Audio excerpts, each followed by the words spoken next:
Yo, what's up? Saan dito ako sa Sagada? Last month pala to. Kasi nakalimutan kong i-upload. Oo nga pala, may video ako nung pumunta kami sa Sagada. So, ayun. Bago yan, syempre, hanap muna kami ng matutulugan. Opo. We're so exhausting na kasi. Wow, English yun? Oho, anong oras na kami nakarating dito sa Sagada kasi oh my god, sobrang haba ng biyahe namin. Alam mo yung parang pumunta ka na sa ibang bansa, no? Ito pala yung masipag na pinsan namin, oh. Shout out naman yan. Habang nagugas siya dyan, dami niyang sinasabi. Sabi niya, nagugas na nga ako sa bahay dito pa. Imbes na mamasyal ako, ganon. Okay lang yan. At least may nagmamasad siya. Oo, di ba? Kahit pagod na yun, sumasayaw pa ng baby. Pa. Oh, may ganon.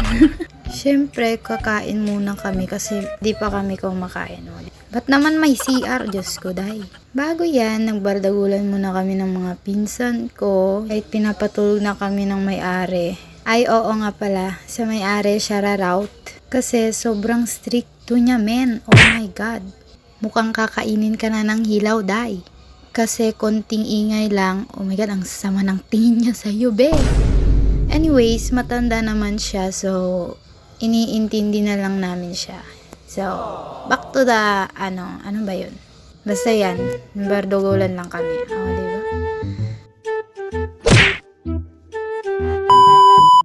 Eto na nga ang pinakahihintay nyo, oh, diba?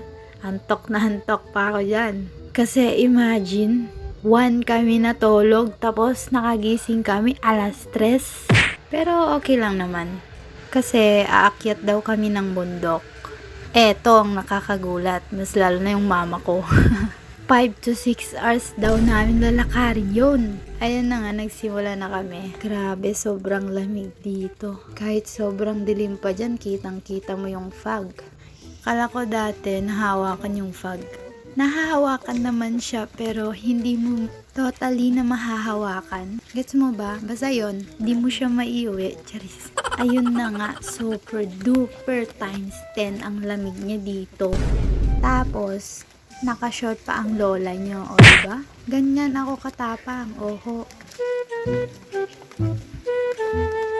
Anyways, bago dyan, paki-subscribe naman yung YouTube channel ko, tsaka papollow na rin. Kung ayaw nyo, di dong. Hindi, joke lang. Sobrang dami pa kami dyan. As in, yung nai-imagine mong dami, times 10 pa yon. Eto, hanggang dulo yung pila dyan, guys.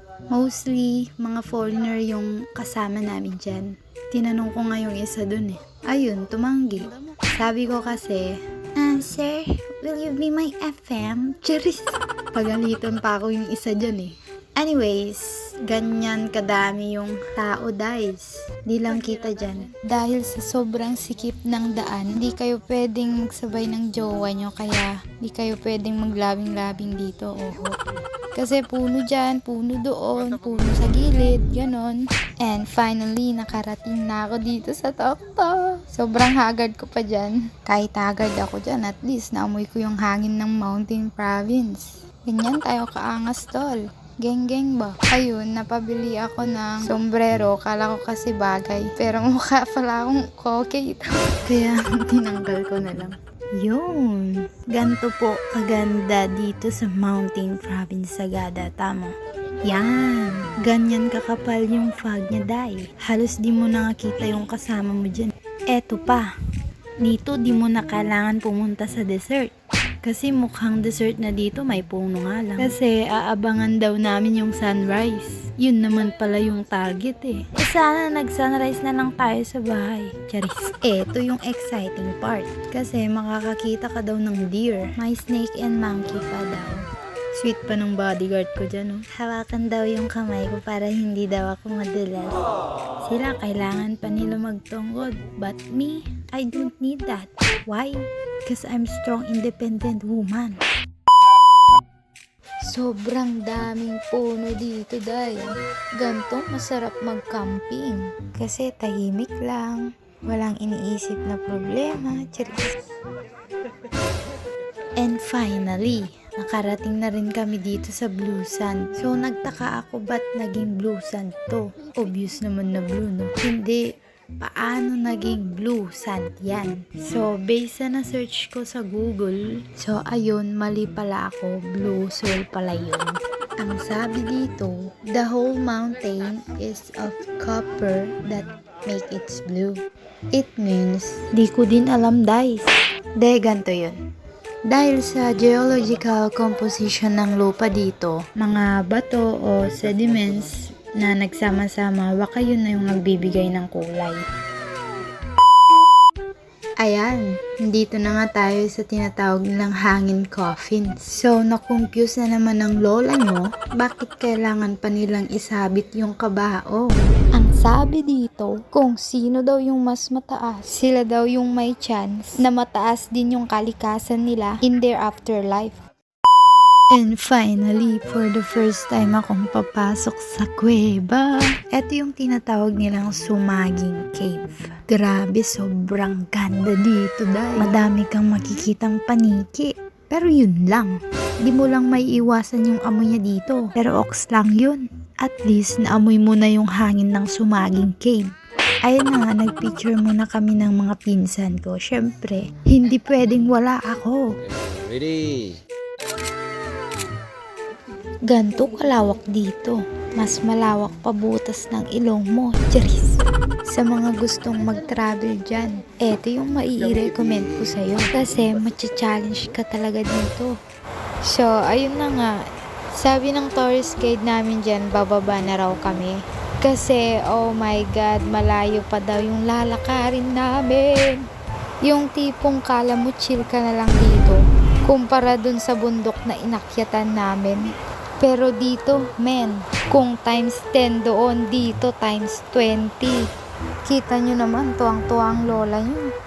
Enjoy now, last pag later. Kung doon sa bundok na inakyatan namin may kakapitan. Pero dito, kanya-kanyang kapit. Plus, madulas pa. As in, wala kang hahawakan. Pinas forward ko na dito. Kasi yung nauna sa amin, di na daw nila kaya. Kaya yun, nag-back out sila. Syempre ako, di tayo magba-back out dyan. Alam nyo na, strong independent woman tayo. Di ka pagpapawisan dito, day. Kasi sobrang lamig dito.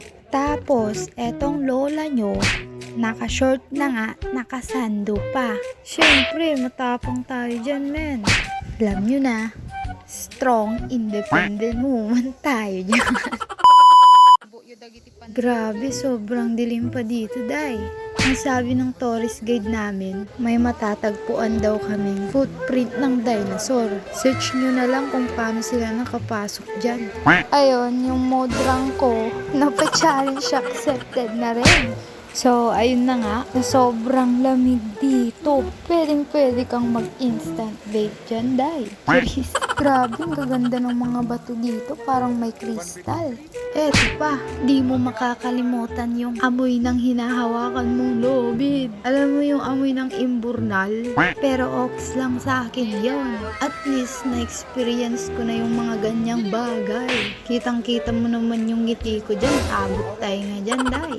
So, ayan lang po, pa-subscribe and follow na rin. Bye-bye!